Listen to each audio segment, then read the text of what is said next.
off or to silent mode. Members will have received an electronic copy of the agenda on Wednesday, 9th of December 2020. I will ask officers to present a summary of the key points on each of the reports that comprise the agenda. For the record, the agenda can be viewed on the Council's website. Members and officers will be speaking at various points during the meeting, and those speaking may switch their cameras on at that point, but I would ask that with the exception of myself as chairperson, at all of the times you keep your cameras and microphones switched off, as this will help to minimise any background noise and interference and to ensure the connection remains as stable as possible.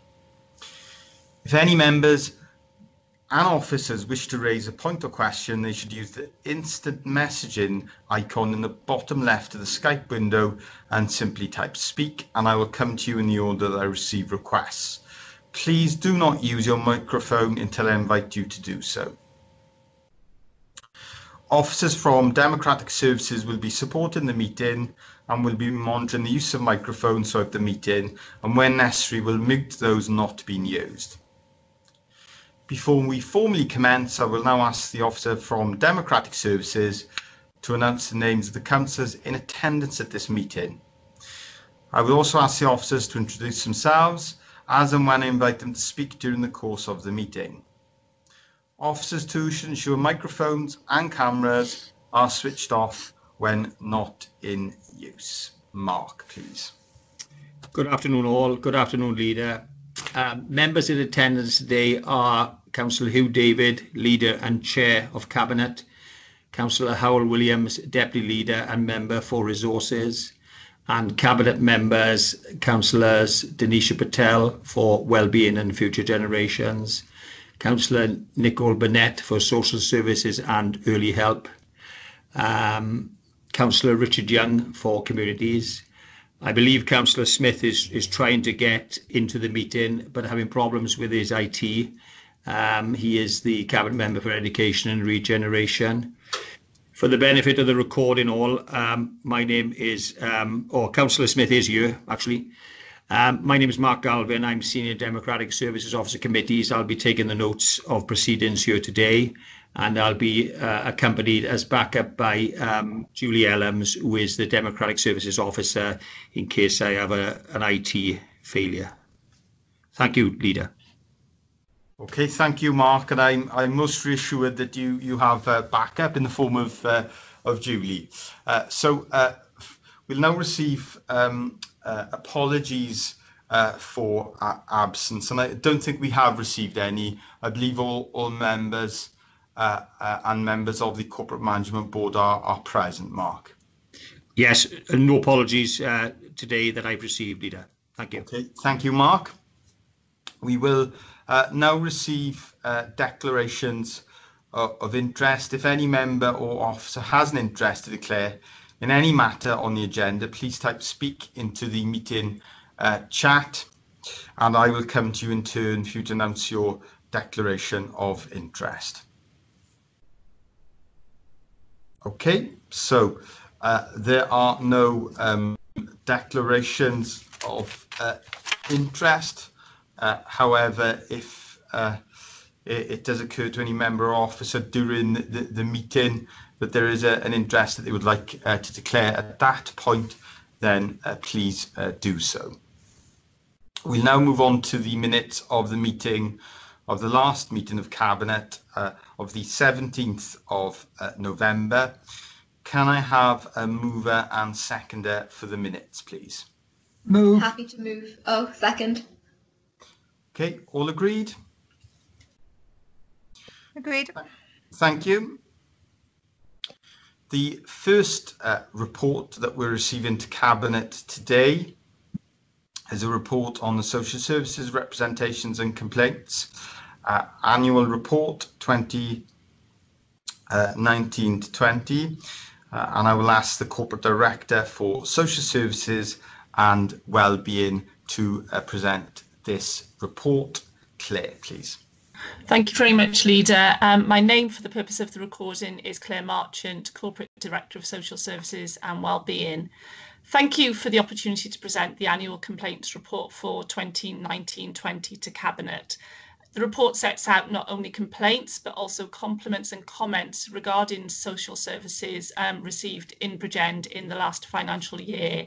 It also sets out the number of members' referrals responded to, outcomes of member rota visits and service engagement, as well as how many people have accessed advocacy services to support them in bringing forward a complaint. The process for social services complaints is set out in statute. There are 2 stages: internal investigation at stage 1 and independent investigation at stage 2. And as you will note from the report, it is unlikely, and in last year has never happened, that the Public Service Ombudsman would consider a complaint prior to exhaustion of the statutory stages. It's really important that complainants are supported to bring forward their issues, as many people in receipt of social services are very vulnerable, and the report details access to advocacy services. And I think some of the comments of those who've received advocacy are particularly telling. I'll just highlight the one that says, "My voice is heard and listened to." The level of advocacy offered and accepted is reassuringly high, and we will continue to focus on increased uptake. Triangulation of the information within the report from complaints, compliments, feedback, member referrals and visits is a really important part of quality assurance of social services in Bridgend. And there are some really, really lovely comments in the report, particularly around home care services. And I just highlight the one that says, "Without your help, support, compassion, humour and respect, Mum would have had to leave her home a lot earlier. You kept her where she belonged. Thank you from the bottom of our broken hearts." A healthy system of complaints means that people are able to have their issues resolved quickly and effectively. And the report highlights the really good work to do this, and the vast majority of issues raised are resolved actually before we even get into stage 1 of the complaints process. And the report highlights the really good work of colleagues in complaints and in teams across social services in resolving those issues. Also, those that do then progress through into formal processes, the majority are resolved prior to getting to stage 2, the formal investigation. It's important to note that complainants can progress independently to stage 2 prior to going through stage 1 if they wish to do so. It represents the opportunity to learn from people's experiences, and I think that's really important for the service, even if complainants don't have their issues upheld. You'll note in the report that 15 matters were either upheld in totality or impartial. Table 6 within the report sets out the lessons that have been learned and the changes implemented, and the connection between workforce training and development and complaints is a really, really important one.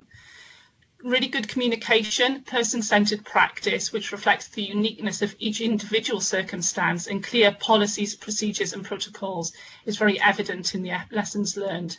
And the objectives for this year demonstrate the commitment of social services in Bridgend to continue to improve the way we manage complaints in both process terms and also importantly ensuring lessons are learned and continue to improve future practice and development. I'm pleased to report that despite the challenges of managing social services during the pandemic, that good progress is being made in progressing those objectives. I would welcome any questions, and I draw Cabinet's attention to the recommendation to approve the annual report in 9.1 of the cover report. Thank you.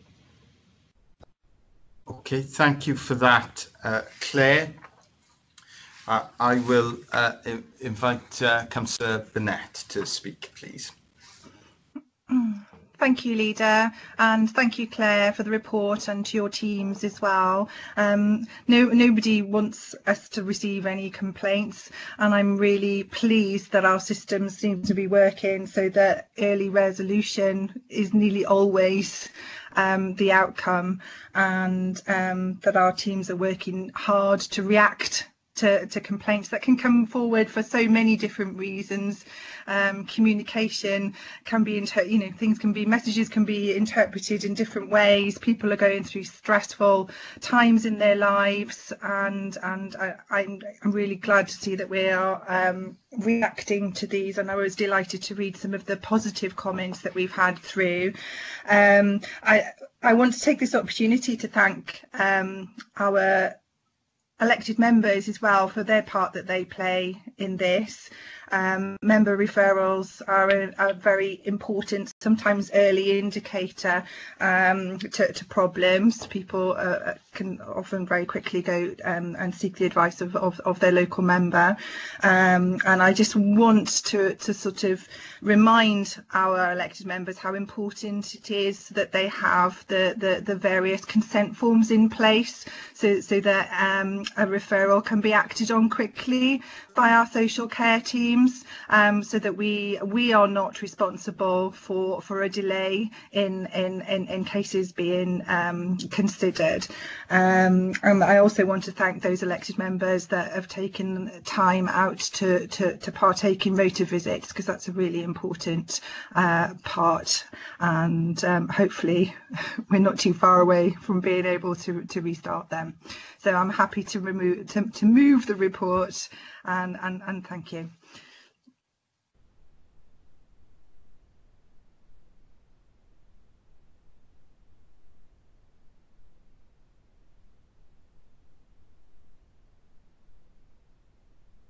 You're on mute, Leader.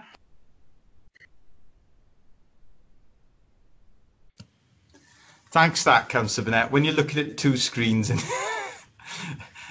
yeah, I'm setting myself up to failure.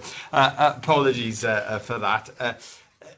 The role of the elected members is vital in terms of listening to the voice of the citizen, and I look forward to us being able to restart the member rota visits, because there is no substitute for meeting and speaking to the people that depend and rely on the services that we provide. But obviously it's not a practice that we're undertaking at the moment, but still we are contacted by citizens who have concerns and indeed compliments.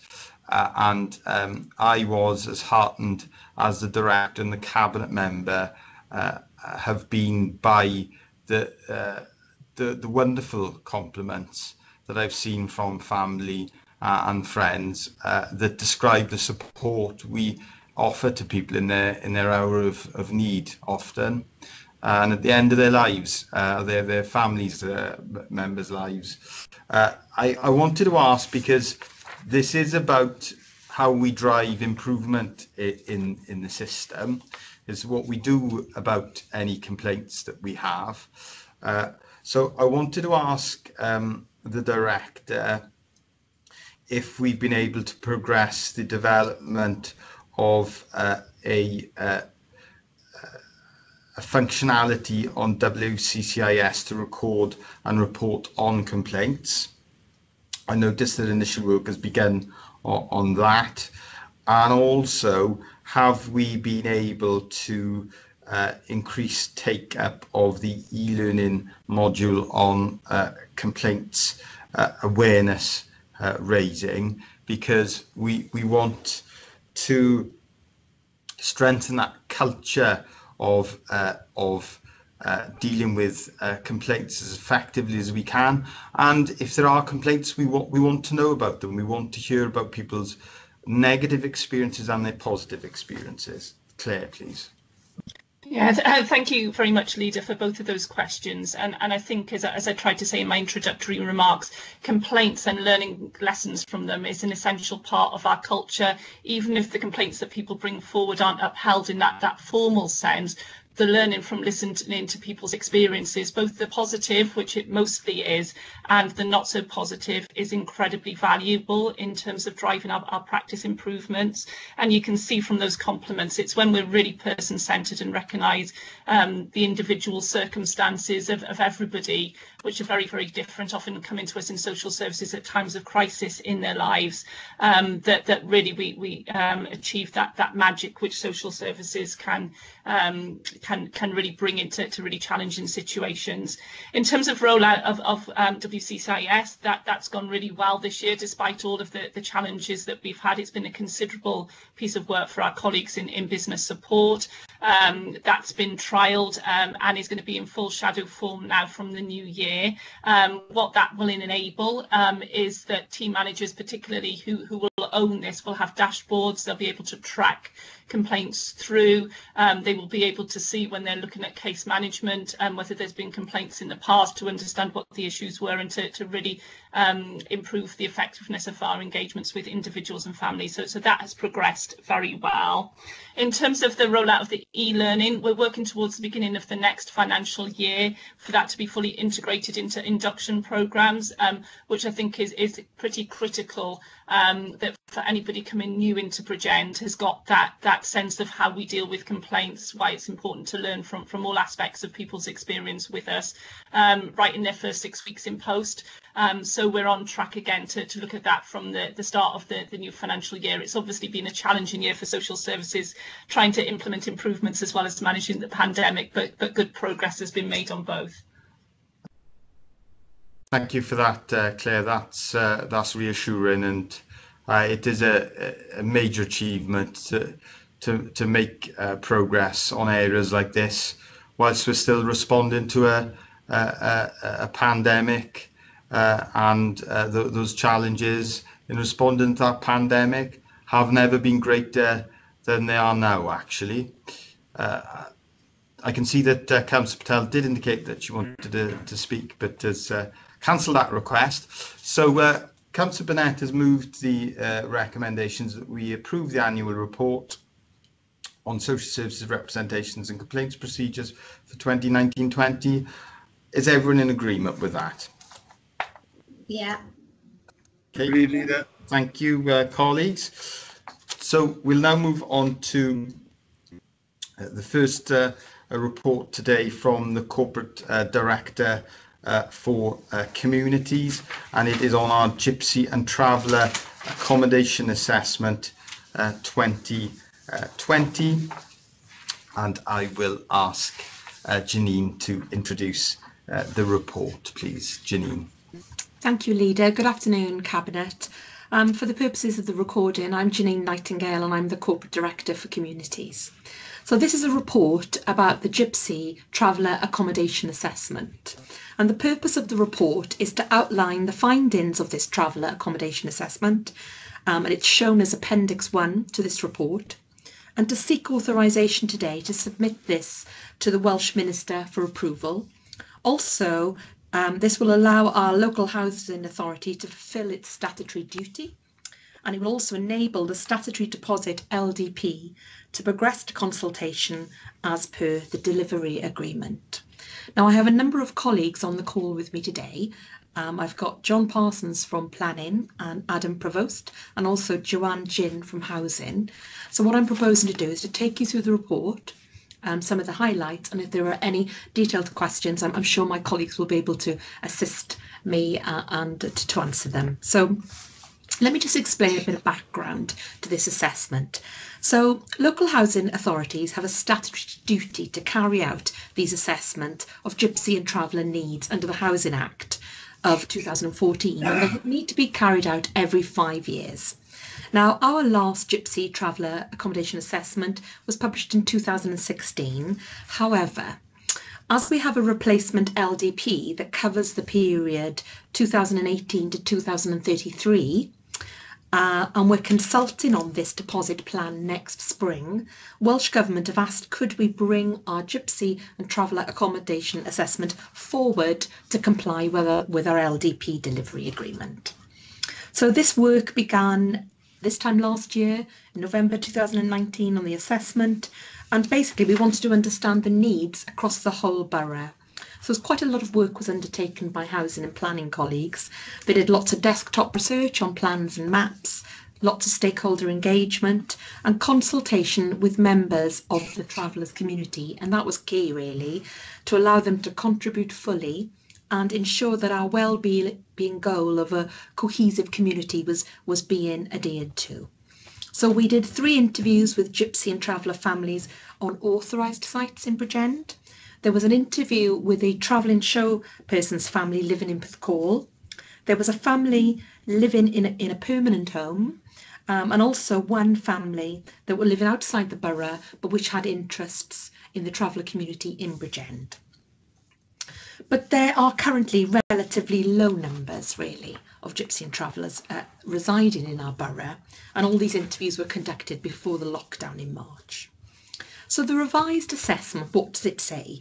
Well, basically, it's setting out that we need 5 pitches over the next 5 years as part of the traveller assessment period, and then a further 2 pitches for future growth to cover the LDP period up to 2033.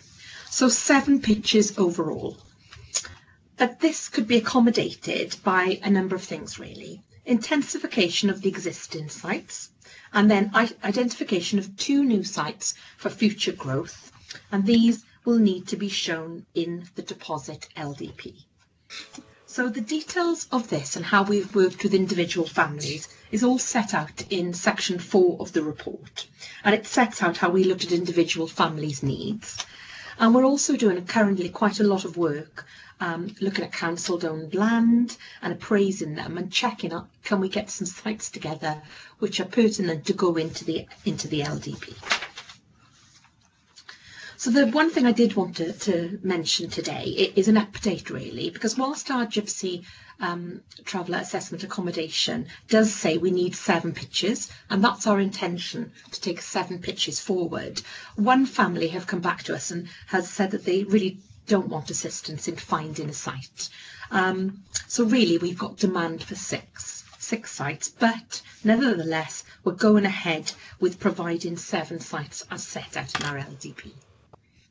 So the recommendations to Cabinet today are to approve the Gypsy Traveller Accommodation Assessment findings and the final report, and then to approve this submission to Welsh Government to enable us to fulfil our duty to meet the assessed needs. Thank you, Leader.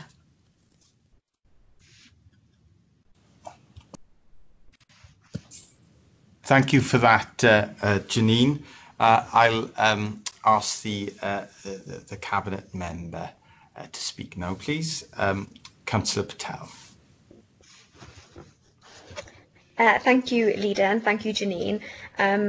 I welcome this report and I'm happy to move it, and I'd like to thank the officers for their engagement with the Gypsy Traveller community. I know they're often quite difficult to engage with, and the fact that we've had this level of engagement where we know more of the details around their family situation as well as their long-term vision is really great to see.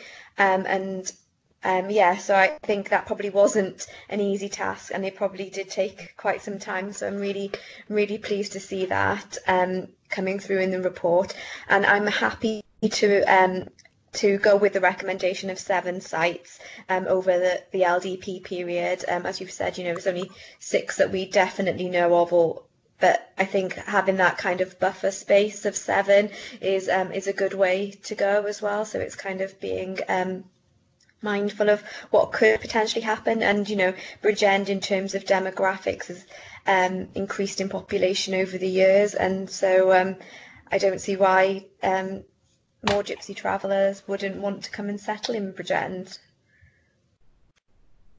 Thank you for that, Councillor Patel.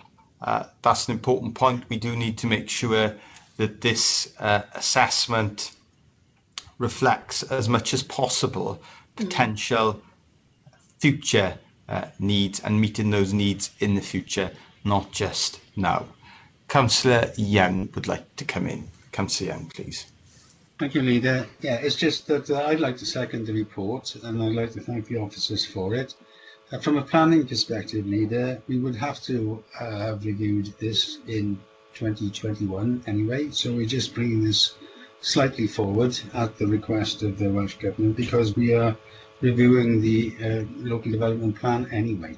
And I support the 7 pitches rather than 6, because these things will fluctuate during the lifetime of the review. And on that basis, Leader, I'm happy to second. Thank you for that, Councillor Young. I should have earlier welcomed Jonathan, Adam, Joanne and Malcolm to the meeting, and I certainly want to thank them for the work that they've undertaken on this. it's been a significant amount of work over a long period, and it is not always easy to engage with all members of the traveller and gypsy community, and we appreciate their engagement with us. And I think it would be helpful if perhaps Joanne and Malcolm could confirm that engagement continues and will continue throughout this process, because we do want to work with members of the gypsy and traveller community to meet their needs as best as we can.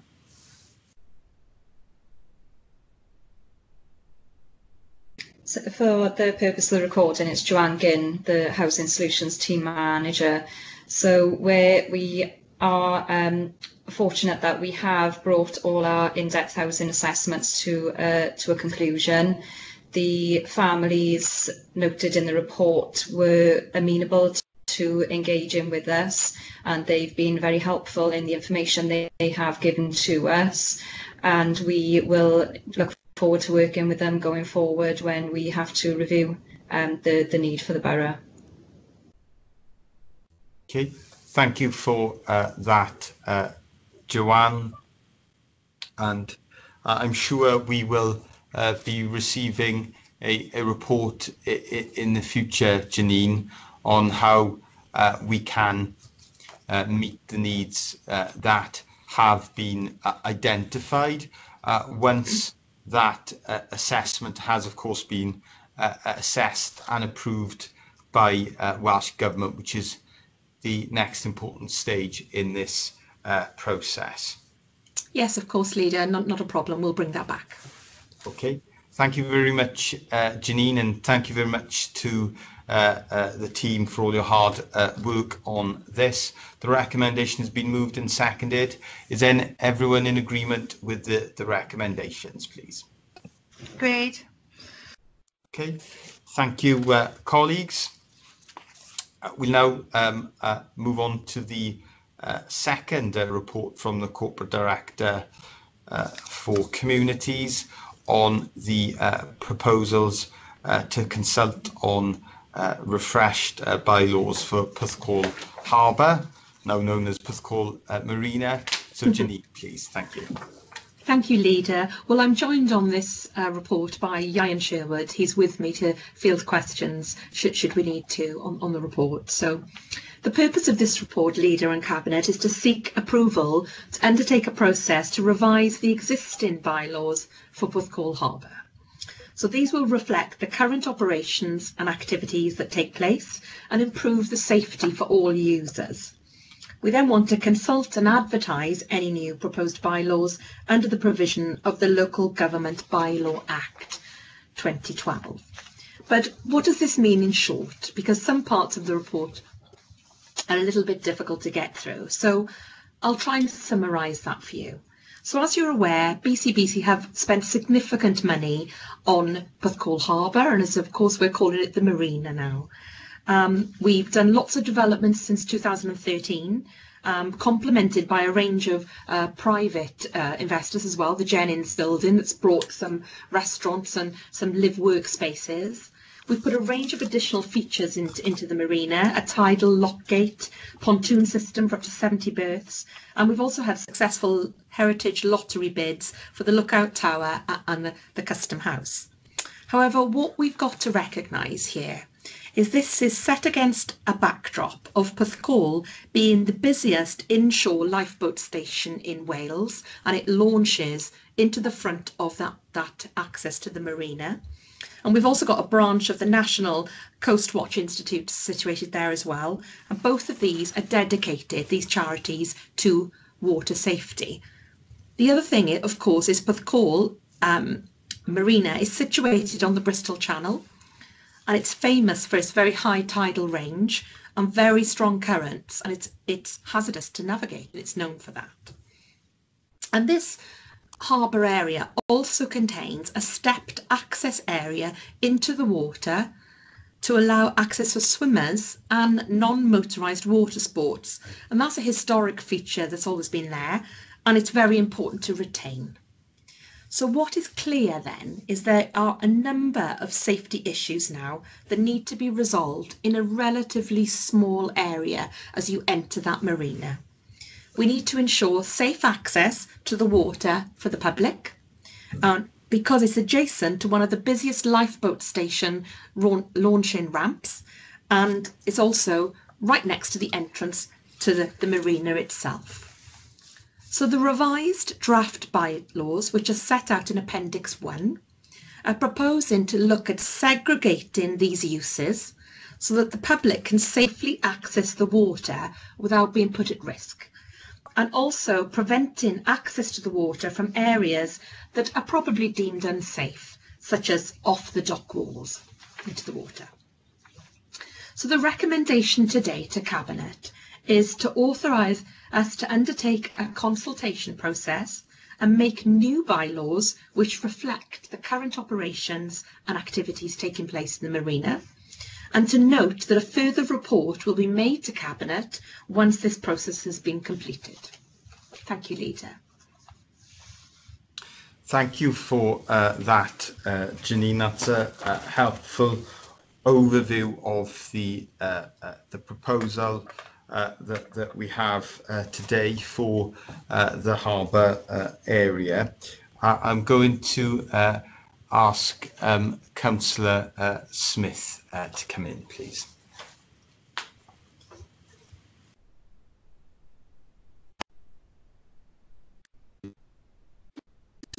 Thank you, Leader.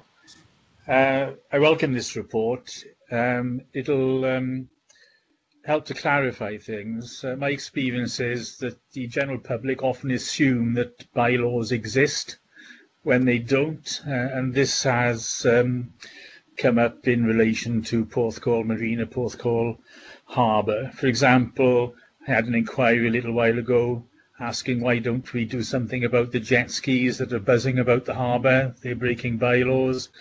And when I looked into it, I don't think there was an actual bylaw in place.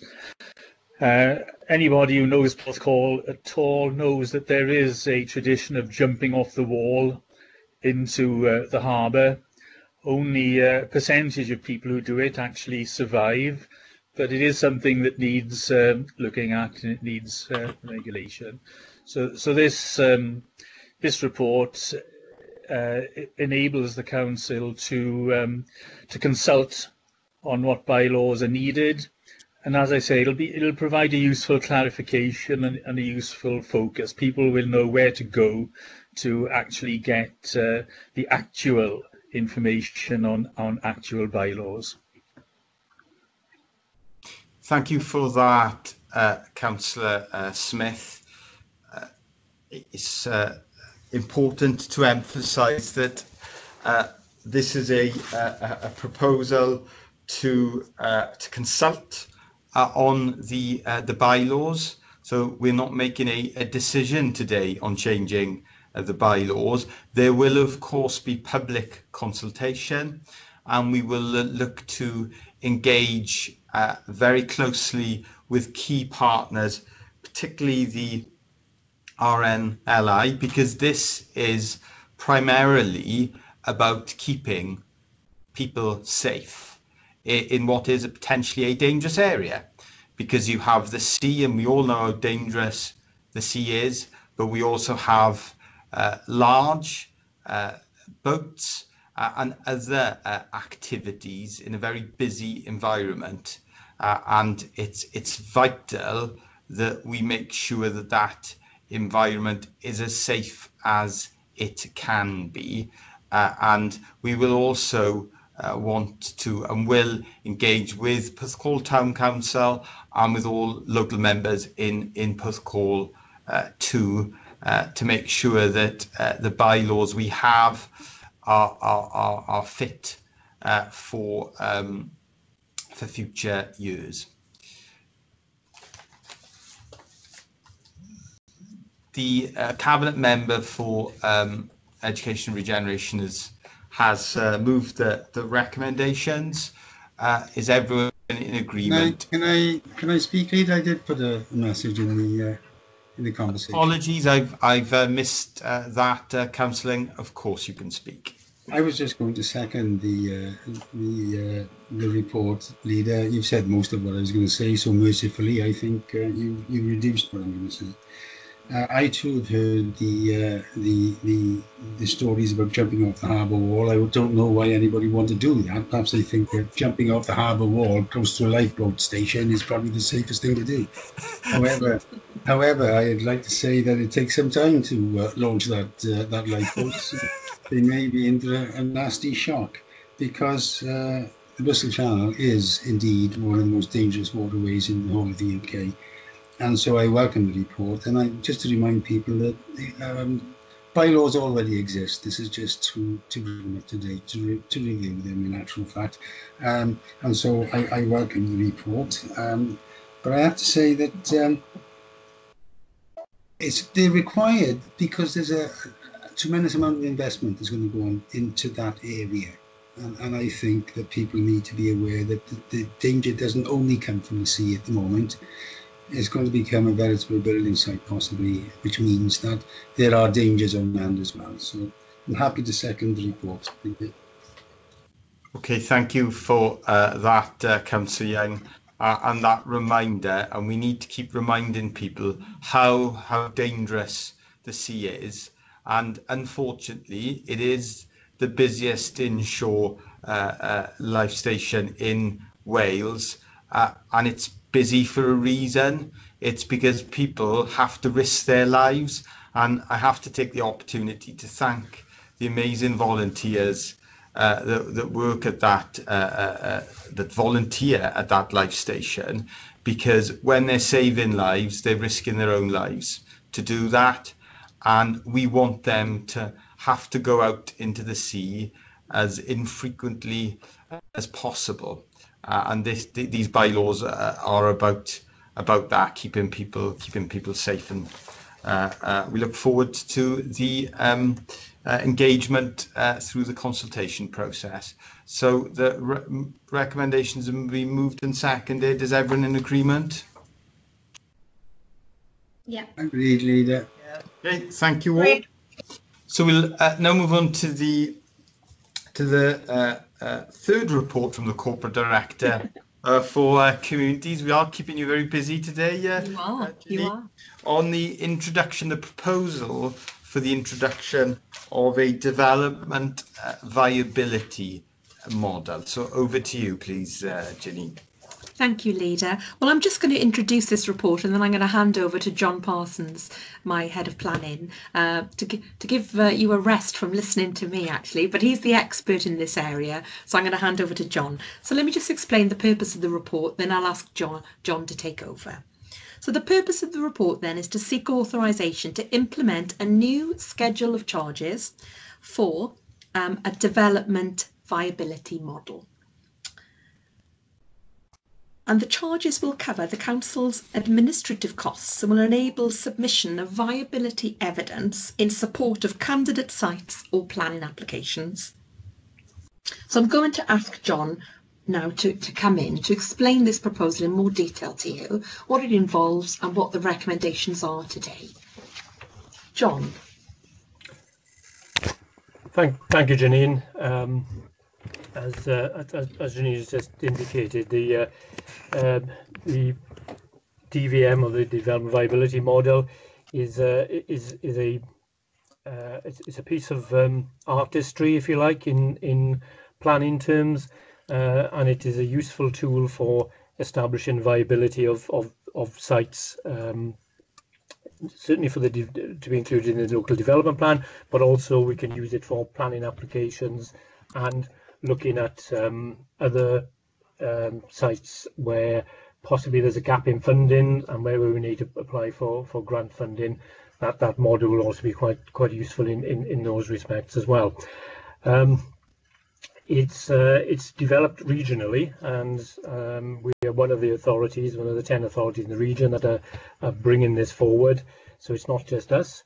It's a regional tool, and we also have Adam on the call as well, who's not only an expert in gypsy and traveller accommodation assessment, he's also an expert in viability, and has been instrumental in developing this model with the region, and he should be able to address any specific concerns or questions that may arise from it.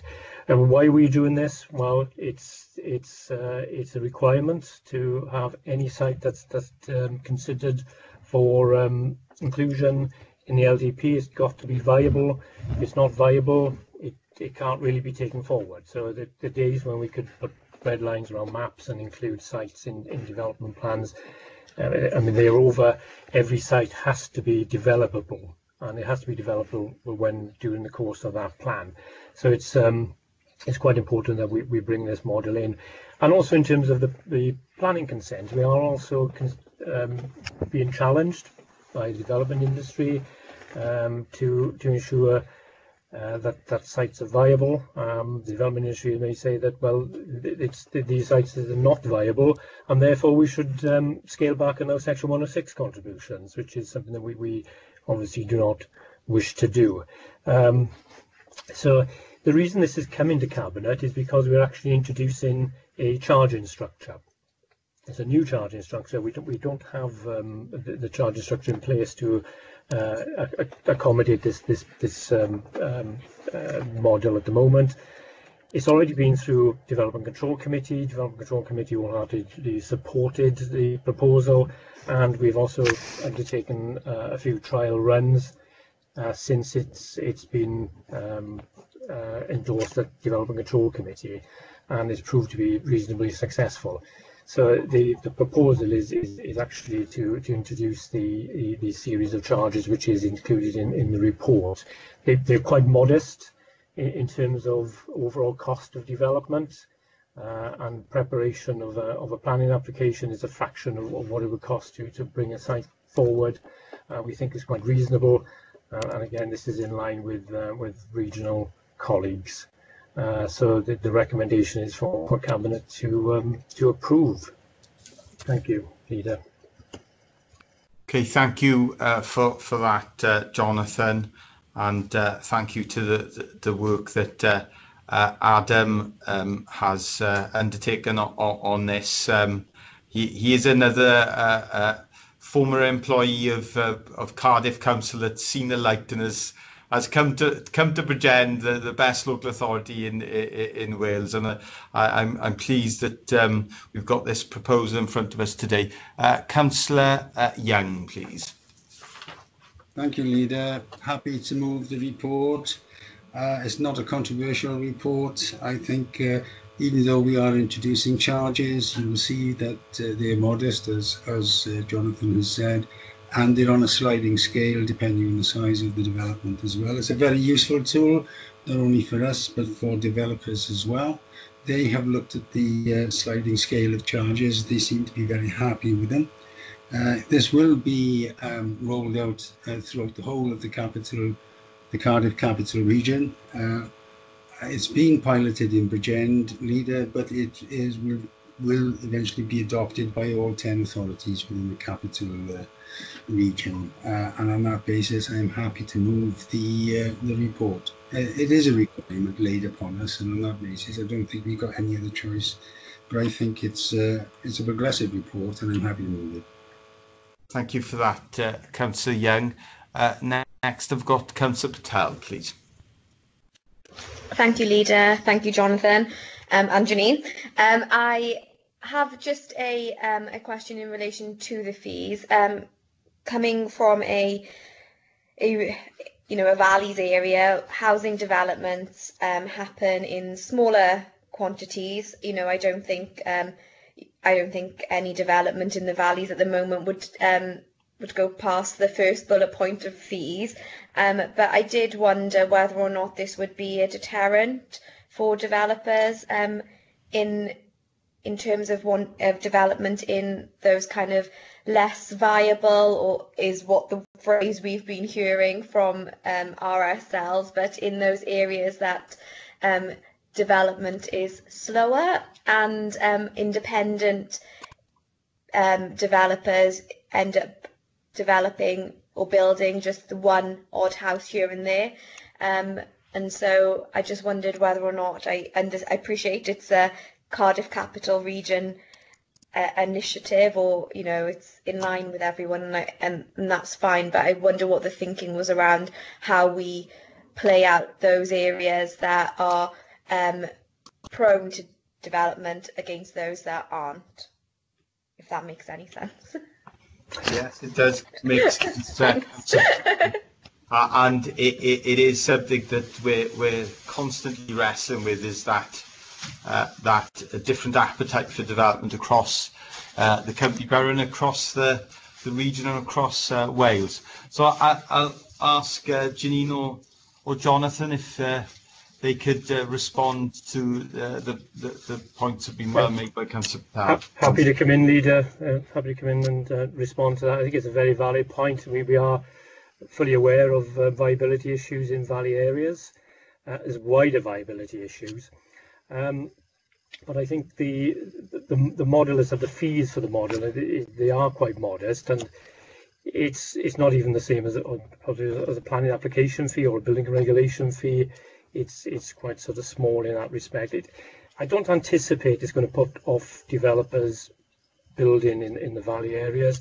I would say up to 10 houses is quite a reasonable proposition in some areas. We're probably not looking at the big strategic sites as we're looking at in other parts of Bridgend, but smaller developments, I don't think the fees are going to be so off-putting to developers that they'll be put off. The interesting thing is that if they didn't use this model, they would probably have to use a commercial model, which would be considerably more expensive. So if we wanted that viability information, that model, and if they didn't come for us, they would then have to get it somewhere else, and probably be maybe 3 times the price of doing that. So I think we've pitched it just about right. Interestingly, when this went to DCC in August, the members did query whether they were enough, and they should be higher. And well, we think we've got it just about right. The other point to raise as well, which I did mention earlier, is that in some of the valley areas where there's viability gaps, where there's a gap between what it's going to cost to actually develop and what's going to get out of that development, then this would also be a useful tool, because if we wanted to apply for grant funding to Welsh Government or Cardiff Capital Region, for example, we could use this model to say, well, it's going to cost this much to build, the land value is going to be this much, the houses are going to be worth this much. So there's a gap there of funding to make that site viable, and this will be particularly attractive, I'd imagine, to registered social landlords. So I think we could use that to good effect in some of the areas that are less viable than others in Bridgend. But essentially, this is probably going to be mainly aimed at the bigger scale developments. And I wouldn't imagine that we would need in smaller developments in the valley, as in where would we need to engage this, but it would certainly be a useful tool to have in our planning armoury, if you like. I think we just about pitched it right, but so I'm happy to discuss further if necessary. Thanks. Leader, may I add a point there?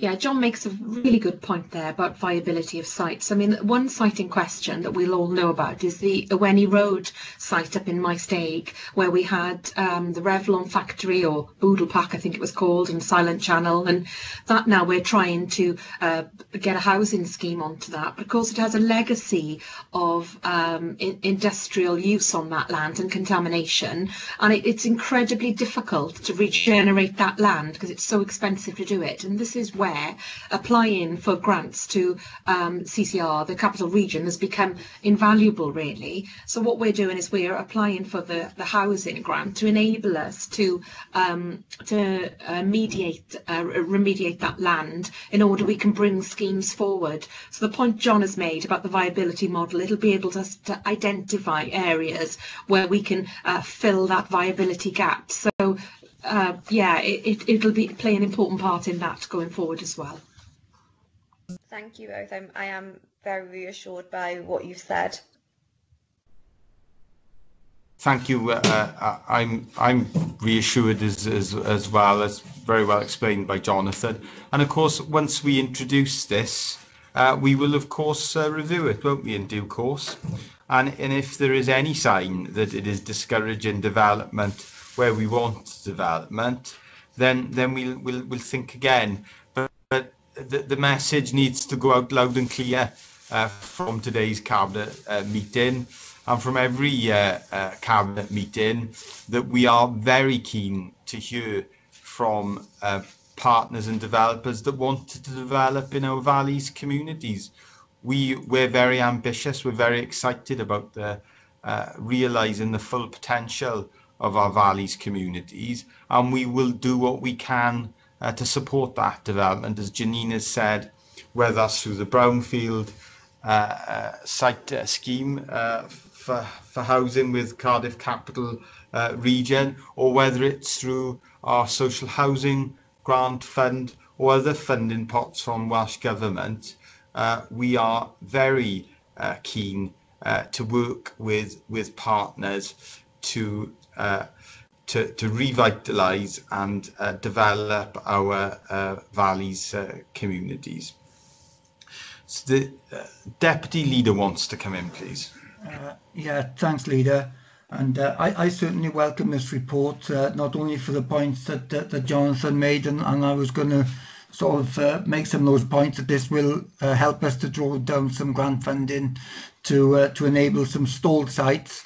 But it's also, I think it helps us defend our position as well as an authority, because now in the LDP we've got some, I feel, very realistic targets about providing affordable housing. And when I was closely connected with the planning process, I was frustrated that developers would sort of challenge the authority on the viability of sites, and it was a sort of a case of frustration for me at some times, but I think this at least brings it to a fair and equitable process that we can defend. One of the things, a question I've got, I suppose, on 4.2 of the report, it's very clear there that that payment of the fee will not guarantee a site allocation and replacement site, which I totally accept that. But then under the bullet points, you said that if the appraisal accords with policy requirements of the council and all other guidance, I'm just wondering, I suppose the question is, what would be left for the authority to need to approve then to enable a successful planning application? Does that make sense? Thanks, Deputy Leader. Jonathan, please. Yeah, we still have to determine everything on his planning merits. This would purely be for viability purposes, and we would also have to look at that viability in the context of Section 106, potential Section 106 contributions as well. But in all other respects, land use planning considerations would have to be taken into account. So it still needs to go through that particular process. So whereas it may be a wonderfully viable development, and it may tick a lot of boxes in that context, if there isn't a safe access, or if there are other issues, then that would have to override any other considerations in land use terms. I don't know if that sort of answers that query. Well, I think what I'm trying to get a bit of clarification on, it says the appraisal accords with policy requirements of the council. So I think we need to be clear what policy it accords with. If you say that there are other issues that then need to be addressed outside of this. Am I clear there? Maybe that bullet point needs a bit of clarification. Yeah, well, obviously there are other wider authority-wide policies that we would have to take into account, but fundamentally any planning decision has to be based on sound land use planning terms. I'm not really sure if I can add much more to that, but there's also maybe policies in the development plan as well that we have to take into account as well as national planning guidance. Okay. Thank you, Jonathan. Perhaps it's about the us being clear that this isn't giving anyone planning permission. This is about assessing the viability of a development in very, very broad terms, isn't it? And when an application comes in, the devil can often be in the detail, can't it? Mm-hmm. And the planning dilemmas and the difficulties can be in that detail. So I'm assuming that is one of the key differences, is that we are looking at the overall viability of a scheme in very broad brush terms, and the detail will draw out different planning issues that a viability model will never be able to fully establish, because it doesn't have that a depth to it. Yeah, if I can just come back there quickly, Leader, and maybe answer my own question. There will be highway issues that's outside of the viability. There will be impact on the neighbourhood then outside the viability, and I'm just sort of wondering how we sort of clarify that. That's the or do we need to? Maybe if we don't need to, then fine. If I can come in there, Leader, I think it's the normal planning principles would apply. This is the model is there to establish viability, and in the case of a planning application, that would also affect what Section 106 contributions we can draw down from that. But under other planning law, Section 106 can only be used to overcome an issue to grant planning consent. So it could be the case that there may be a highway issue, but we could secure, say, £500,000 to put a new junction in, but that may impact on the viability of that particular scheme, and that information will be very useful in making those decisions. If that can't be achieved, then that may affect ultimately may affect whether that scheme is viable in the broadest sense. So I'm not sure if that sort of helps in this case. Okay, thank you for that, Jonathan. And of course, we'll be clear with people, and I'm sure we are when they come to us in advance of submitting planning applications, that this is not the green light to go ahead and develop. This is about the viability of a site, and most developers will have that experience. They'll understand the advice that they're having from us, and the status of that advice. But it's been helpful and useful that the deputy leader has flagged that up, because to members of the public, they may not understand the difference between viability and planning consent. The recommendations have been moved and seconded. Is everyone in agreement with those recommendations? Agreed. Okay, thank you everyone, and thank you Jonathan and Adam. You are of course very welcome to stay if you enjoy listening to our cabinet meeting, but we won't be at all offended if you decide that you've got lots and lots of emails to an application, planning applications to deal with. So thank you both for your time today, and we will now move on to the fourth and final report from the Corporate Director for communities today, and that is the update on the Cozy Corner site in Porthcawl. Janine, please. Thank you, Leader. This is going to be two of us taking this. I'll take the front end of the report, and then I've got Ian Sherwood with me, who's going to take you through the options at the rear of the report, Leader and Cabinet. So I'll get started. The purpose of the report then is to update Cabinet on recent developments with regard to the proposed development of the Maritime Centre on Cozy Corner. It's to outline to you a series of recommendations in relation to taking forward a preferred option for the site, and it's also to seek authority for us to submit a funding proposal to Visit Wales. So a little bit of background to where we've got to the current situation with Cozy Corner. And this is outlined in detail really in section 3 and 4 of the report. So I don't want to go into too much detail, but just there are a number of things that we need to be aware of. The Maritime Centre project was developed and being taken forward by Porthcawl Harbourside Community Interest Company, which later became known to us as Credi Charity Limited.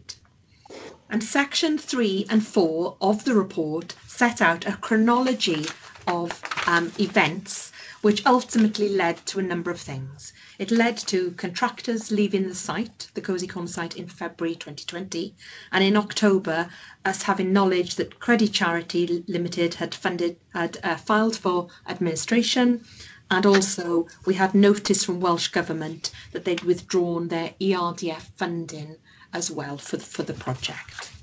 Now, ultimately, what that led to was us, as a council, terminating that agreement for lease to the Maritime Centre at Cozy Corner, as Credi were unable to satisfy conditions relating to the agreement for lease and within the agreed time frame. So the council took possession of the site this year on the 9th of November 2020. So what is the situation as of today? Well, Cozy Corner is now a part-completed development site that is surrounded by hoardings. Unfortunately, it has partially laid concrete foundations. It's got some exposed rebar steels coming out of the foundations and a range of building materials that have been left on the site, and it's currently unsafe to use. But what is quite clear is the site cannot remain in its current condition for any length of time. But we're going to need, unfortunately, significant resource and action to do something to this. And that's because, as Bridgend Council were not developing out the site, there's no funding set aside for remediation or to return it to a safe and usable condition. Officers met with Visit Wales to determine if there were resources available through the TAD programme. And Visit Wales has confirmed actually there is an opportunity for some funding. However, this is going to be significantly less than what would be needed were we minded to take forward a large-scale development such as that was proposed previously. What we know is there's about a £1 million grant available from Visit Wales, but it's based on an intervention rate of 65% Visit Wales, 35% BCBC. And if we use some of the land value at Cozy Corner, you can use that to match fund to the tune of 10%, we would still need to identify a further £384,000 to match fund for that grant. At this point in time, we think that could come from the Public Realm Fund that's held in the Communities Directorate. Now, officers have started the process of considering what the options are and what is realistically achievable on this site. Now, that is realistically achievable within the funding that's available, and that could be a maximum of 1.5 million if we're able to match fund, and also what can be achieved given the time constraints on that grant. That I think Ian can confirm, but we think it needs to be spent by March 22. So there's not a great deal of time either to do that work, Leader. So I'd like now to invite Iain to come forward and take us through the options that we're considering for this site to take it forward. Iain, please. Thank you for that introduction. Afternoon, Leader. For the purposes of recording, Iain Sherwood, Group Manager, Economy, Natural Resources and Sustainability. Thank you, Janine. Janine's essentially presented the context as we find ourselves in. The important part that I would note is the point about what's realistic and what is achievable in terms of the budget and the time that we have available. So what we are proposing in section 4 of the report, in particular in section 4.6 and 4.7, is that we look upon future action on Cozy Corner in 2 stages. But that for both of those stages we agree a set of principles. So stage 1 would largely be where we look to apply to Visit Wales for this funding, and I think it's important to stress that this is an application process, and by no means is this money guaranteed. We have to ultimately go through necessary processes there, but we apply to Visit Wales for the potential funding that is available, and that we use that to be deployed for what we're calling stage 1. Stage 2 would then be more of a medium to longer term development, but possibly with a development partner, and look to take forward a more significant scheme on another part of Cozy Corner. So if we look at section 4.6 very quickly, what we outline there are a series of principles which we feel we're proposing will guide us in the taking forward of stage 1 and stage 2. They relate to ensuring Cozy Corner is used for public use. We adopt a partnership approach. We deliver within the suitable time frame, minimise the period of time that the site remains in its current conditions, but of course work as far as possible to minimise ongoing maintenance requirement costs for the council. Now, what could we possibly see being delivered here as part of this stage 1? And I do stress this is very early concept thinking and subject to a lot of work in terms of further investigations. But what we do know is we have the Sea Cadets currently on that site, and we are working closely with them to see what we can do in terms of a longer term support for them to remain on Cozy Corner. We do know that there's a demand for small retail and startup space within the area following the recent marketing exercise of the Harlequin building. We also know that there's a demand for additional marina facilities, and in particular, one of the key things which was originally proposed for the site of part of the Maritime Centre was a changing places facility. So we are looking to integrate that into whatever we take forward as part of stage 1. But I do stress these are options at this stage, and these will have to be refined as we work through the process with Visit Wales. So as Janina said, there are 3 crucial financial implications that are outlined in section 8. One is that as things stand, we do not believe there are any implications for BCBC as a result of Visit Wales withdrawing their funding from Credi.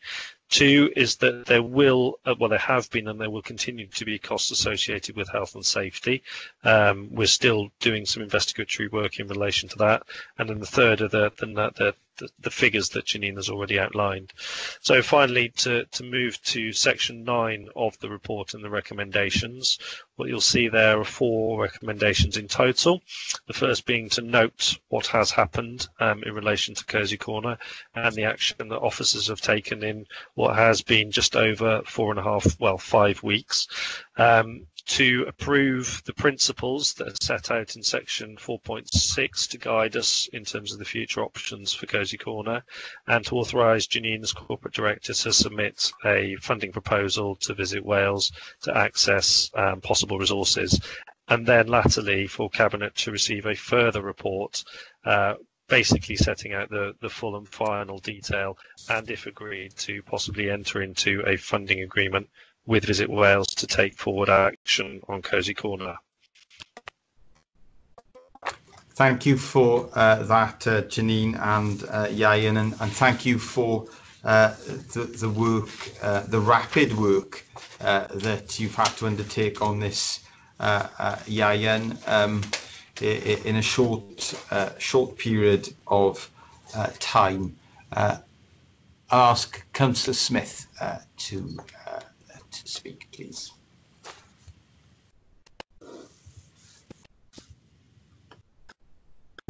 Thank you, Leader, and thanks to officers for putting together this report and presenting us with a plan of action and some options for the future. Now, the word iconic is one of those words that's overused or inappropriately used, but I don't think I'm exaggerating at all if I say that Cozy Corner is an iconic part of the South Wales coast and an iconic part of Porthcawl, and it's due to become even more iconic in the future with regeneration going along alongside it.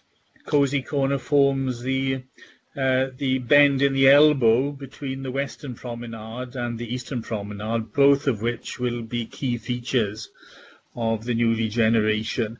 It would have been wonderful to have had a community interest group developing that iconic site. It would have been a very unusual and innovative thing for Porthcawl to have had, but for reasons which I'm not going to go into, those reasons need to be looked at within the community and town of Porthcawl. Credi have not delivered. I don't want to go into the reasons for that at all. All I want to say is that the council were fully supportive of Credi from day one, and our support is minuted and it's transparent and it's available in minutes of the Cabinet, minutes of the Council, minutes of scrutiny committees, and minutes of the Development Control Committee. So our commitment is there on record. Now we have to put a plan in place to restore Cozy Corner and then look at its future viability as a useful place for public realm mainly, but also there might have to be some commercial enterprise there to help finance the grant funding. But as Cabinet member and as a Cabinet, I think we can promise that the major use of Cozy Corner will always be public realm. There's no way that it'll be privatised. So I think we've got a very good start here with this report. It seeks to put into motion a process for the short term and the longer term. So I'm happy to propose the recommendations. Okay, thank you for that, Councillor Smith. I can see that the Deputy Leader would like to come in. Deputy Leader, please. Yeah, thanks, Leader. And yeah, I like to support what Councillor Smith said. This report obviously has two elements. I'm very disappointed that the community interest organisation weren't able to deliver their dream. You know, I'm totally satisfied that the council offered every assistance possible to make that a success. And I think it's important we say that. You know, this has been in ongoing for a great number of years, and an awful amount of officer time and support has been put into this development, and it's very sad really that has come to this. But I also support the action that the council has taken now. I think it's the right to, and you know, I'm sure that something will come out of this that will be equally iconic and serve the residents of Porthcawl just as well. So thank you for that. Thank you for that, Deputy Leader. And I certainly concur with both your comments in respect to the position of Cozy Corner. It is indeed an iconic site in the resort and in the town, and I'm very pleased that as part of our planning for stage 1, we are thinking and hoping to be able to deliver change in places facilities. That's really important to make sure that the town is as accessible as it can be to visitors. I'm also particularly pleased to see that we are looking at how we can meet the needs of the Sea Cadets as well. That's an iconic organisation and institution in the town that we will work with, and it's also important that we're thinking about free public children's play area as a feature of that space, because as the Cabinet Member for Regeneration has said, that it is a location that is loved by people across Porthcawl and across the county borough, and we want people to use it and use it in a free way, and also potentially that could be a way of attracting more visitors to Porthcawl, and that is important to Porthcawl's future, because it is a visitor destination, and we are constantly looking at different ways to encourage more visitors to the town.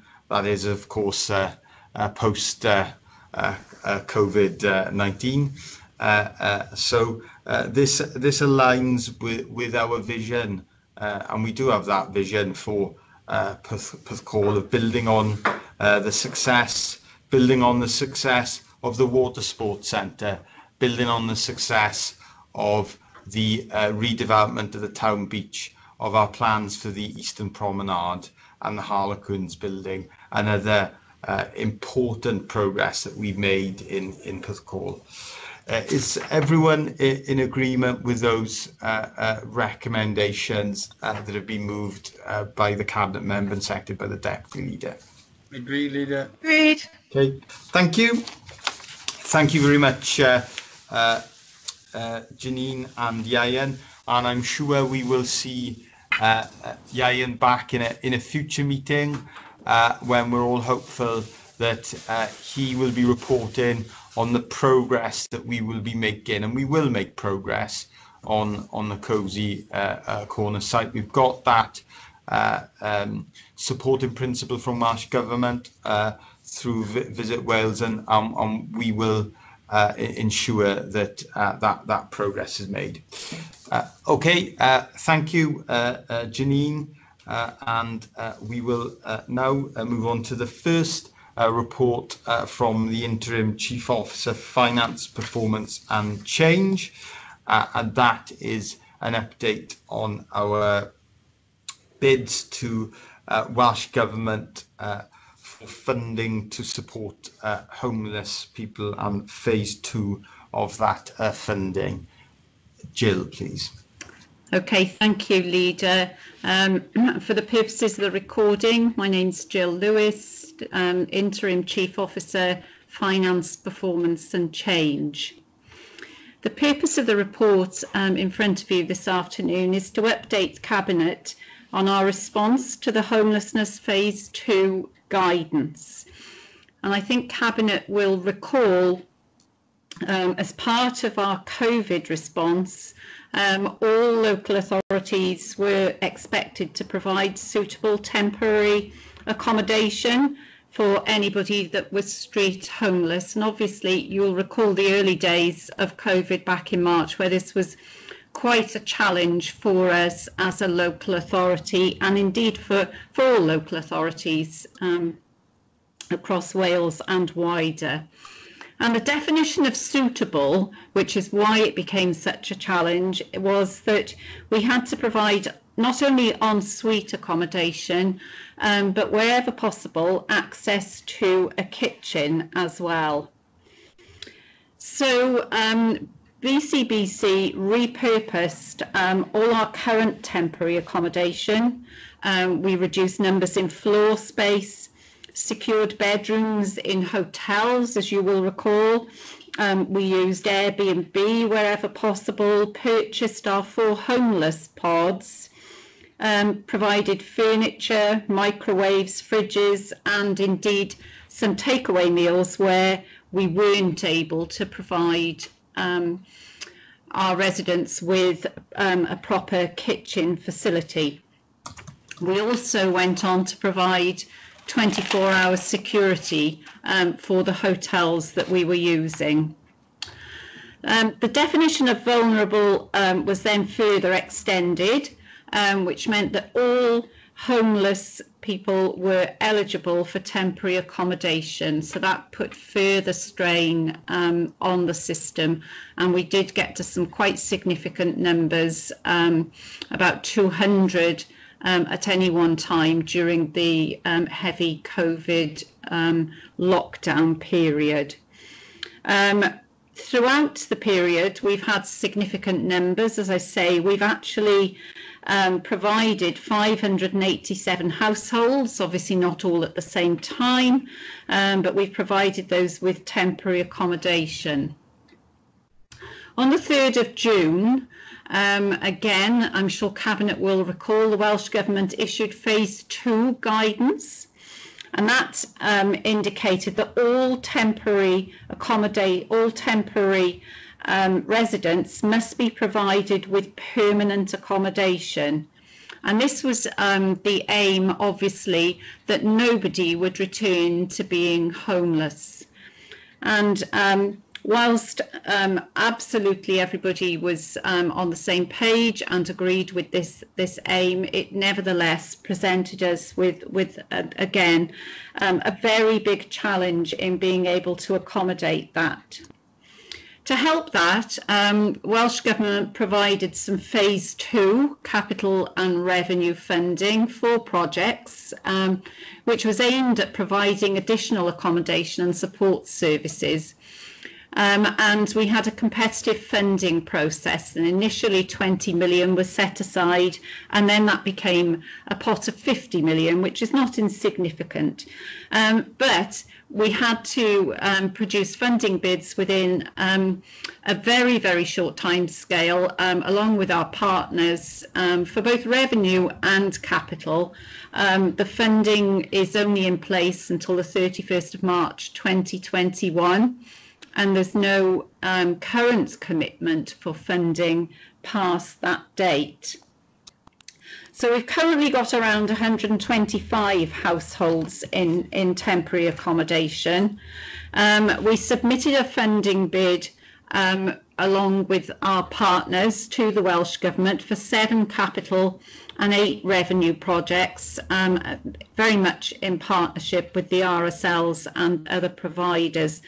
And that very much focused on the criteria which are set out in detail in 4.2. I wasn't going to go through those in detail. You've had an opportunity to look at those, and indeed Cabinet, you will have been aware of those when we made the bids. So the decision-making process is now obviously with the Welsh Government. They've undertaken, I have to say, intense scrutiny on all the bids that have been submitted. They've held extensive meetings for clarification with RSLs and providers, and the money for these projects, should they all pass the test and be successful, will go to the RSLs, who will obviously supplement that in some cases with private finance to enable the programme and the projects to go ahead. Some of those will require planning permission, but if it all is successful, we'll have another 34 more units of accommodation. which obviously doesn't meet our target that we need, but obviously it makes a significant assistance towards helping us to meet the accommodation requirements. As part of the phase 2, we committed to develop a rapid rehousing protocol to meet the new requirements. And that's been operational since June 2020, and I have to report that that is working very, very well, and relationships with our RSL partners are improving considerably, and we're working very well in partnership with that rapid rehousing protocol. So around 70 households have been rehoused using the RRP, and a further 21 are pending a move-in date. So without that process, it's likely that obviously the numbers in temporary accommodation would be higher than the current 125. They were higher, much, much higher at one point in time. In terms of the financial implications, we've claimed just over £1.5 million already from the Welsh Government Hardship Fund, which has been very, very welcome, covering the period March to October. We're continuing to make further claims. One will go off today for November. So they've been made on a monthly basis for the remainder of the year. I did allude earlier to the fact that funding's only in place until the 31st of March, and there's no commitment past that date. So should we not get any additional revenue funding, then obviously we will have to take that into consideration as a budget pressure, which has already been put forward into the draft medium-term financial strategy for consideration further on in the year. So that was all I wanted to say today, Leader. I'll take you to the recommendations at 9. Okay, thank you for that comprehensive overview, Jill, of the work that's been undertaken since the start to support homeless people. I'll ask Councillor Patel to come in, please. Thank you, Leader, and thank you, Jill. I'm in support of the recommendations. You know, homelessness shouldn't be a thing in this day and age, and it is, but you know, I support the Welsh Government's vision that you know, they've expanded the duty to allow for a greater number of people in need to access housing, and so I am in support, even though it means a lot more work on our part. It is the right direction, and I am supportive of that. And I'd like to thank Welsh Government for the funding. You know, the revenue, Jill has indicated, you know, it's not ongoing, but what they've provided during the pandemic has helped so much, and you know, the indicative success of the capital funding that we've had, which again I'd like to thank them for, as well as the officers in BCBC and our RSL partners who've basically taken advice from the officers and produced projects that take into account what the needs of Bridgend's homelessness population are. So, you know, I think it's a good piece of partnership working, as well as collaborative working. So I'd like to just thank everybody really for putting all the work in to get this to where it is. And I look forward to the projects being delivered and for residents to occupy those projects. Okay, thank you for that, Councillor Patel. Next, I've got Councillor Burnett, please. Thank you, Leader. Yeah, I would like to thank the team as well. I really welcome this report, particularly because for the last 3 years I've been ward member for Morville Ward, which covers most of the town centre, and so I'm daily aware of the problems faced by our homeless population, and this initiative by Welsh Government is one of the positives to come out of this crisis, and I really welcome the opportunity and the financial resource to have a really good crack at a problem that has been a huge worry to all of us, really. I also welcome the fact that there could be different levels of support.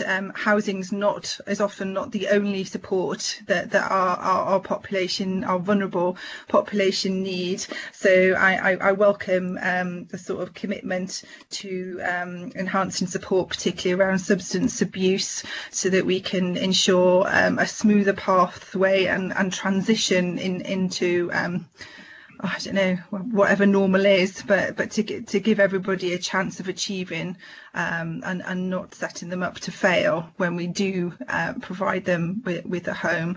I would like to ask a question though. I would like to know how we compare with other local authorities. Obviously we're all bidding for the same pot of money, and I don't know, how do we stack up with other authorities? That's a good question. Thank you, Councillor Burnett. Jill, did you want to answer that question? I'll start, and then I think Martin will probably come in. My understanding is that we've been incredibly successful, actually, with our bid compared to others. But I haven't got any facts or figures on that. It was a very rapid process, and I don't know the figures from every other council, but I do know that we were more successful than our neighbouring authorities. So Martin, do you want to add to that? Hi, my name is Martin Moore. For the purpose of this recording, Head of Partnerships. You're spot on with that, Jill, in terms of it, only anecdotal evidence speaking with our partners in terms of the capital's monies. We're looking at a bid around about £2.2 million, which, in terms of our size and the size of the pot, proportionally, I think we've done significantly well. But it's also from a revenue perspective, the £158,000 of revenue. The one project is key, something Councillor Burnett mentioned, is we've got a multi-tiered disciplinary team across the Cwm Taf Morgannwg area, which I think is fantastic. So it demonstrates our sort of ingenuity and our sort of robustness to the challenge ahead, and not just looking at a single entity, but looking across the whole area. So from that perspective, we have done very successful in terms of the bids, albeit the RSLs have got to still work to get these through planning permission and processing. So it's still a lot of work left to do in terms of drawing down the monies. Okay, thank you for that, Martin, and echo the thanks of colleagues to you and the team. I'm calling it you and the team. It's you and Lynn. I'm making it sound like there's lots of people there, but there aren't. It is a tribute to the team that we have been more successful than most other local authorities, certainly in terms of our grant per capita, if you like. Of course, some authorities like Cardiff will do better than us because they're a much bigger local authority. But in per capita terms, we have done well. Can you explain? And Councillor Burnett has made this point very well. Can you explain what support we'll be putting in place for homeless people, because most homeless people, their problems will not be solved by simply placing them in accommodation. That is not the only challenge that they face. More often than not, they will have mental health or substance misuse issues, and that contributes to their homelessness and makes it difficult for them to be rehoused, and therefore we have to look at ways of supporting those homeless people so that they can rebuild their lives, and they're supported if they are rehoused. Yeah, I can talk about a little bit about in terms of the floating support. Obviously, I just mentioned about the multidisciplinary team, which is a new initiative across this area. We'll cover drugs, alcohol, and mental health related issues. But also, you said right, it's not just about putting 4 walls and a roof around someone. It's about that support going in. So the floating support. We all will be going out into what we team step down accommodation, where it will sit then in terms of the that citizen maintaining their tenancy, and they'll have that sort of shoulder to lean on when necessary. So that's one of the focus for us, and what we built into our bids and the revenue in terms of supporting those people when they go into accommodation. They're not just left there on their own to fester. That's reassuring, because there has to be that support alongside the putting the roof over people's head. It's about helping them to rebuild their lives quite often, and to address some of the other complexities and challenges in their lives. Okay, did you want to come back in there, Martin? Just very quickly, Leader, some of the accommodation for the rapid rehousing protocol has gone from the RSLs and is dealing with some of the really chaotic and difficult people, which have been supported via our Housing First project, which we brought to Cabinet previously, which is supporting adults. It's a real positive approach in terms of dealing with those people who have extreme difficulties around those areas you mentioned earlier. So that's one of the key sort of cornerstones of our housing homelessness strategy that we brought to Cabinet, was approved early last year. Okay, and we look forward to hearing about progress of that scheme in the future, and indeed of this scheme. And given the complex needs of many of the people we're supporting, much of the accommodation will be focused in and around Bridgend Town Centre, because that is where much of the services are, the specialist services are located. And I know that when we are able to engage, because a lot of the detail is currently being worked through, isn't it? When we are able to engage with local members, there will be that contact with the relevant local members, so they are informed about potential developments in the communities that they represent. Yes, absolutely. Okay. Thank you very much, Jill and Martin. The recommendations have been moved and seconded. Is everyone in agreement, please? Yes? Yes. Okay. Thank you all, and thank you for your attendance, Martin. And please convey our thanks to the team. We will now move on to the first report of the Corporate Director for Education and Family Support, and that is a proposed policy on reduced timetable. Lindsay, please. Thank you, Leader. For the purpose of recording, I'm Lindsay Harvey. I'm the Corporate Director for Education and Family Support. So, Leader, the purpose of this report this afternoon is to seek formal approval from you for the adoption of Bridgend County Council's reduced timetable policy. Members will be aware that there's currently no statutory basis on which to establish the reduced timetable. However, in exceptional circumstances, schools may need to implement a reduced timetable in order to support the people who can't attend school for a full day for a variety of reasons.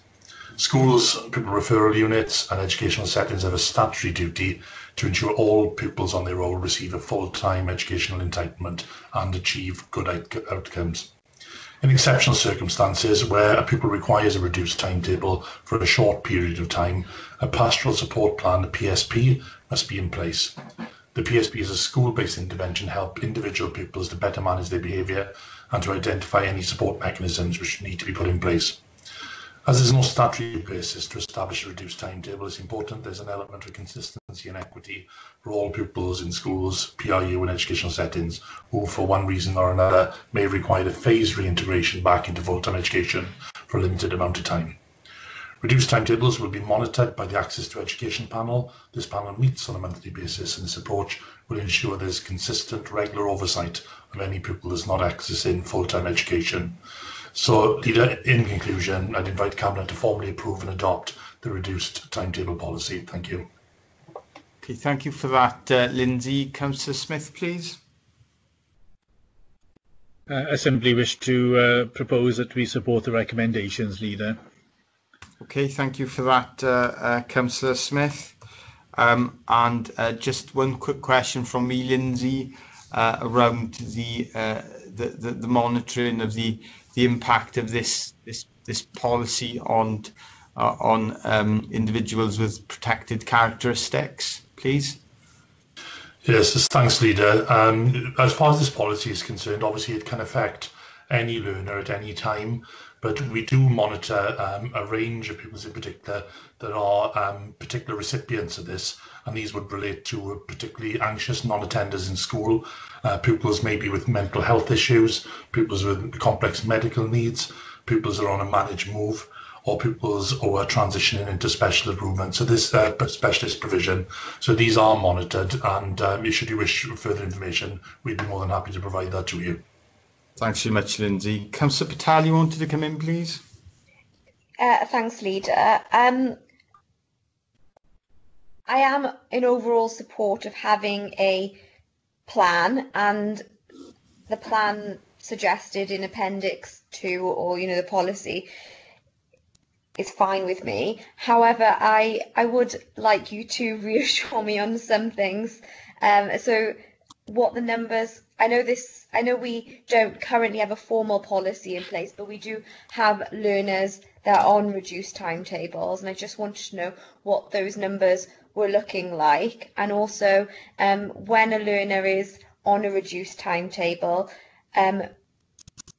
how quickly would we expect them? I know it's all on individual needs and things, but I would expect them to come back and be reintegrated into whatever school setting they were in as quickly as possible. And I think just like some reassurance around that, please. Thanks, Councillor Patel. So the two questions there, first of all, is around figures. It's very difficult to give you those because schools make their own arrangements and they vary on a daily basis. One of the things we are looking to do with this new policy, however, is for us to be able to quantify, define and monitor this more effectively. So hopefully when this is in place, we'll be able to provide clear information to a range of stakeholders on this. The second one is a difficult one, as I think you alluded to in your question. Obviously, we would reintegrate pupils as and when required. We do see that the mainstream education is very important for pupils, but again, many pupils require specialist intervention from time to time, and as part of the PSPs, we'd make sure that they were integrated only when appropriate. Thank you, Lindsay. Thank you for that, Lindsay. So a good question from Councillor Patel and a good answer, obviously, from Lindsay. The recommendations have been moved and seconded for the adoption of the reduced timetable policy. Is everyone in agreement with that, please? Agreed, Leader. Okay, Agreed. Thank you. Thank you. So move on to the second report from the Corporate Director for Education and Family Support, and that is an update on the contract for the supply of home to college transport and the proposed suspension of the contract procedure rules. Lindsay, please. Thank you, Leader. So the purpose of this report is to suspend those parts of the Council's contract procedure rules in respect to procurement requirements relating to the tendering of the contract for the supply of home to college transport, and to authorise me, as your statutory officer, to enter into a contract with the current contractors until the end of the current academic year. Members will be aware, Leader, that following the procurement process in 2018, the Council awarded a contract for the supply of home to college transport to First Cymru Buses Limited. That contract is due to expire on the 7th of January 2021. Following the learner travel report to Cabinet in September 2020, Cabinet determined that officers continue to work with delivery partners with a view to providing a more efficient and effective learner travel offer. In order for the identified engagement to progress with all prospective suppliers and stakeholders, and for a range of opportunities to propose for consideration by Cabinet on their future arrangements for post-16 travel, it's proposed that the local authority should suspend the CPRs and enter into a contract with First Cymru Buses Limited on the same terms as the current contract until the end of the current academic year. This work will align with Welsh Government's ongoing review of learner travel, which is due to report in April 2021. Further information in respect to the Council's contract procedure rules is provided in paragraph 4. The estimated value of the contract for the provision of home to college transport with First Cymru buses from the 8th of January 2021 to the 25th of June 2021 is some 140k. The cost will be met from within current budgets. Therefore, Leader, I take you to the recommendations in paragraph 9. Okay, thank you for that, Lindsay. Councillor Smith, please. Yeah. Leader, we're having some very interesting conversations with First Cymru and with other interested parties, looking for a more innovative and really a more adult way of providing for the transport for these young adults. And I propose that we support the recommendations, and the main reason for my making that proposal is that it gives us an opportunity now to further those negotiations and hopefully put in place a new form of transport for 16 plus and home to college students. Okay, thank you, Councillor Smith. Councillor Smith has moved the recommendations as has been outlined in the report and by the Director and by the Cabinet Member. We are currently in discussions around how we potentially change the home to college and home to school transport post-16 learners, and therefore I think there's a very strong case for us to suspend contract procedure rules, because it would not be sensible for us to enter into a contract now only for that contract to have to change potentially quite significantly as a result of a determination of Cabinet which was consulted on in the summer, and as a result of that dialogue we're having with Bridgend College and transport providers that was the outcome of the Cabinet report. Is everyone in agreement with that? Agreed, Leader. Agreed. Thank you. Okay, thank you, Lindsay. I have not received any urgent items on item 12 of today's Cabinet meeting that have been asked that we can discuss, and therefore I am going to take us to item 13 on today's public agenda, and that is to consider the proposal that we exclude the public from this part of the meeting following the application of the public interest test. Kelly, as monitoring officer, will you remind members of the process, please? Thank you, Leader. For the purposes of the recording, I am Kelly Watson, Monitoring Officer. As members are aware, we usually deal with decisions of Cabinet in an open forum to ensure transparency. However, there are some circumstances where it's appropriate for those matters to be dealt with in closed session. The legislation sets out some examples of information, and the information you have in this report does fall within those categories. However, it's still a matter for Cabinet to decide whether the public interest outweighs the need for confidentiality. In this case, I would advise that the information in the report is commercially sensitive, and it's not just commercially sensitive for the authority, but also to other third parties that are referenced in the report. Leader, is therefore a matter for Cabinet to determine whether the public interest is better served by excluding the public from this meeting. Thank you. Thank you, Kelly, for that clear advice about the process. Do I have a mover for the exclusion of the public and an outline of the reasons for that, then, please? Move. I move. Seconded. And it is because there are commercially sensitive reasons in the report, and I certainly, when applying that test, believe that the public interest is best served by this being confidential, and would add, and Kelly as monitoring officer will confirm, that ultimately this of course will become a matter of public record when that commercial confidentiality ceases to be the case. Okay, well, I'll now ask all members of the public to be excluded from the Cabinet meeting. Mark, you can virtually exclude people from the meeting if they should not